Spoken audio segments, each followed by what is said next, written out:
भगवान को मालिक समझता है, हमेशा सेवा करने के लिए तत्पर रहेगा, उसे कहते हैं दास्य रस। और उससे ऊपर है साख्य रस, जो अपने आप को भगवान का मित्र मानता है।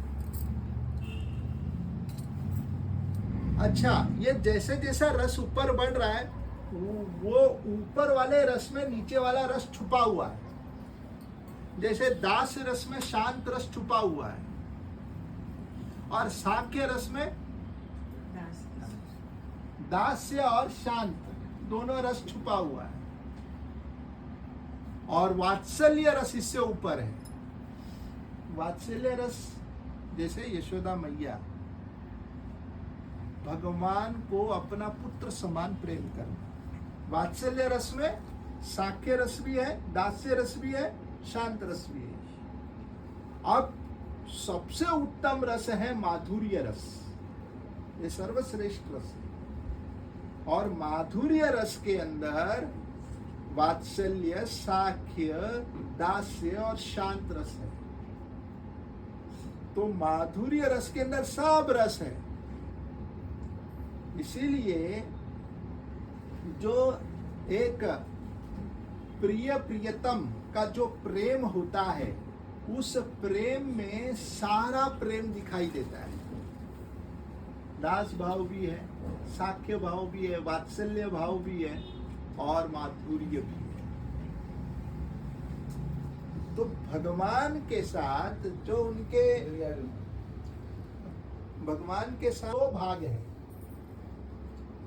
एक होता है स्वकीय रस, दूसरा होता है परकीय रस। स्वकीय रस यानी क्या? जो विवाह के अंतर्गत का रस है। जैसे भगवान श्री कृष्ण अपने द्वारिका के पटरानियों के साथ उनका प्रेम संबंध था, विवाह के अंतर्गत का। अच्छा, परकीय रस यानी क्या? जो विवाह के बाहर का संबंध है। जैसे ब्रज की गोपियां गण, जैसे इसे समझने के लिए मुंबई भाषा में लोग कहते हैं घर वाली बाहर वाली। तो घर वाली और बाहर वाली।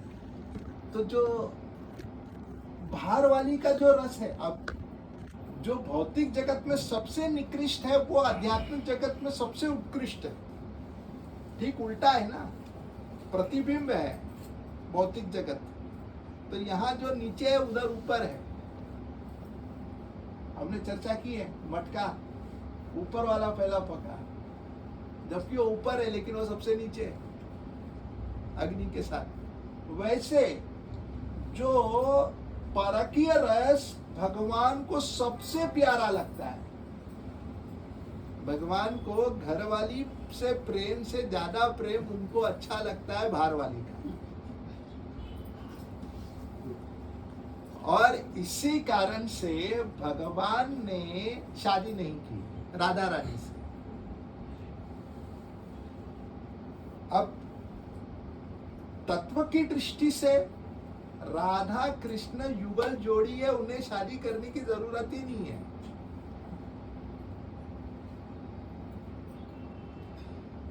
वे एक ही है। जैसे ब्रह्मचारी का विवाह किससे होता है? ब्रह्मचारी का विवाह उनके शरीर से होता है। ये शरीर ही उनकी पत्नी है। तो अगर शरीर ही ब्रह्मचारी की पत्नी है, तो शरीर के साथ कुछ 7 फेरे लगाना है? आवश्यकता ही कहाँ है? कोई जरूरत ही नहीं है। वैसे ही राधा कृष्ण को विवाह करने की आवश्यकता ही कहाँ है? कोई आवश्यकता नहीं है, दोनों एक ही है।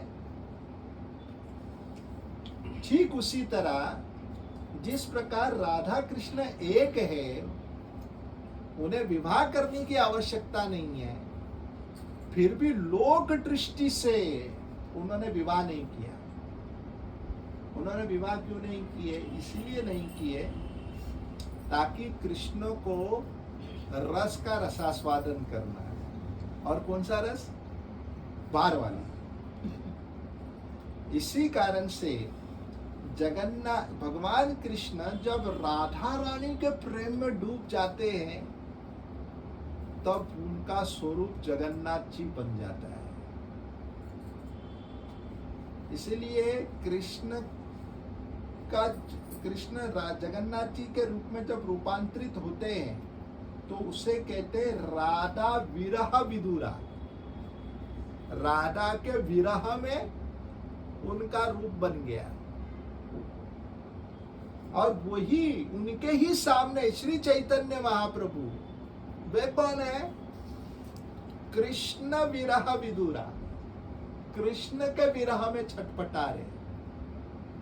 जब कृष्ण के विरह में जब वे छटपटाते हैं तो महाप्रभु बन जाते हैं, चैतन्य महाप्रभु। तो वो दोनों का जो मिलन है, राधा विरह विदुरा, कृष्ण विरह विदुरा, ये दोनों के मिलन को कहते हैं रथ यात्रा। तो रथ यात्रा क्या है कि हम भगवान कृष्ण वही जगन्नाथ जी को रथ पर बैठा कर ले जा रहे हैं राधा रानी से मिलाने के लिए। तो जो ऐसा करने में सहयोग करेगा, भगवान जगन्नाथ जी पूरा आश्वासन देते हैं। उसके जीवन भर की डोरी, उसके जन्म जन्मांतर का आध्यात्मिक डोरी भगवान स्वयं खींचेंगे। कब तक? जब तक वो भगवान के धाम नहीं पहुंचता। इसलिए जगन्नाथ रथ यात्रा में कोई एक बार भी जगन्नाथ जी का दर्शन कर लिया कि जगन्नाथ जी रथ पर देख लिया, बस मरने के समय पर उनका अनेक जन्म से मृत्यु पर्यंत तक जो भी उसने किया है वो रील चलता है उसके आंखों के सामने। और वो रील में एकाएक वो हैंग हो जाता है रील। कहा? जहां पर आपने जगन्नाथ जी को देखा है। जिस क्षण आपने रथ यात्रा में जगन्नाथ जी का दर्शन किया है, वो मरने के समय पर वो जगन्नाथ जी की छवि अटक जाती है, वो आगे रील बढ़ता ही नहीं। और वैसे जगन्नाथ जी को दर्शन करते करते हुए अब मोक्ष की गति को प्राप्त करता है। विष्णु लोकम स गच्छति। तो उस प्रकार वही भगवान श्री कृष्ण अब क्या करते हैं? अब इस समय तो जगन्नाथ पट बंद है। पट बंद क्यों है? बीमार हो गए। लोगों के लिए बीमार है, वो बीमार नहीं है। अच्छा, क्या कारण है? क्योंकि लक्ष्मी जी ने जगन्नाथ जी को बहुत गुस्सा किया कि आपको तो मेरे लिए समय है ही नहीं। जैसे कभी कभी अर्धांगिनी कहती है अपने पति को कि आपको तो टाइम ही नहीं है मेरे लिए, कभी घुमाने ही नहीं ले जाते हैं।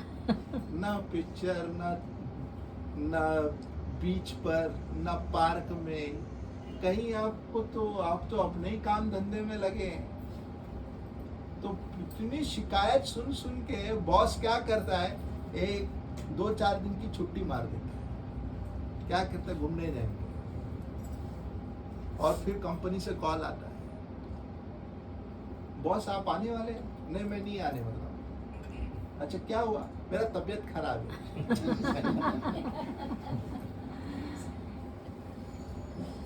तो वो बॉस का कोई तबीयत खराब नहीं है, लेकिन बोलने के लिए कि तबीयत खराब है और छुट्टी मना रहे हैं।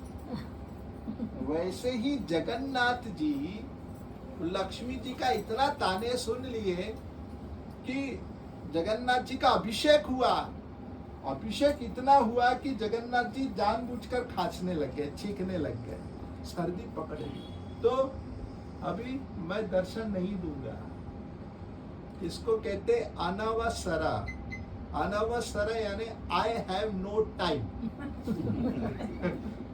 अवसर मेरे पास नहीं है। तो पट बंद है। 15 दिन के लिए, 15 दिन के लिए भगवान कृष्ण ने पट बंद रखा है, जगन्नाथ जी ने पट बंद रखा है। किसके लिए? घरवाली के लिए। फुल टाइम दे रहे घरवाली को। जब 15 दिन तक घरवाली को शांत कर देंगे, फिर जाएंगे बाहरवाली से मिलने। फिर जगन्नाथ जी निकलेंगे रथ पर बैठकर राधा रानी के पास। तो वो है रथ यात्रा। तो अब ये 16 तारीख तक, 15 तारीख तक जगन्नाथ जी टाइम देंगे। 16 तारीख को जगन्नाथ जी रथ पर आरूढ़ हो जाएंगे और चल पड़ेंगे। तो जगन्नाथपुरी का जो रथ जो है, वो रथ खींचने का इसके पीछे ये रहस्य है। वैसे जगन्नाथ जी का दर्शन जो इस रथ यात्रा में जो कोई भाग लेगा, निश्चित रूप में भगवान जगन्नाथ जी उसे अपने पास बुला लेंगे। इसीलिए हर व्यक्ति को, हर भक्तों को, हो सकता है कि आप जगन्नाथपुरी जाने के लिए आपके पास ना समय ना टिकट, जैसे तैसे वो सुविधा प्राप्त नहीं हुआ, कोई बात नहीं, वही फल आपको यहाँ भी मिलेगा। वसई के अंतर्गत पापड़ी में, वसई के रथ यात्रा में आप लोग आइए, भाग लीजिए। और इस रथ यात्रा में आप जब डोरी को खींचोगे तो जगन्नाथ जी भी कभी भूलेंगे नहीं, मुझे बाहर वाली से मिलने के लिए कौन कौन मदद किया।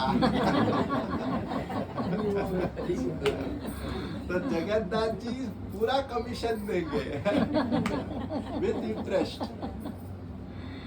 तो इसीलिए आप सभी भक्तों को अंत में मैं यही कहकर विराम करूंगा कि आप सभी भक्तगण आइए,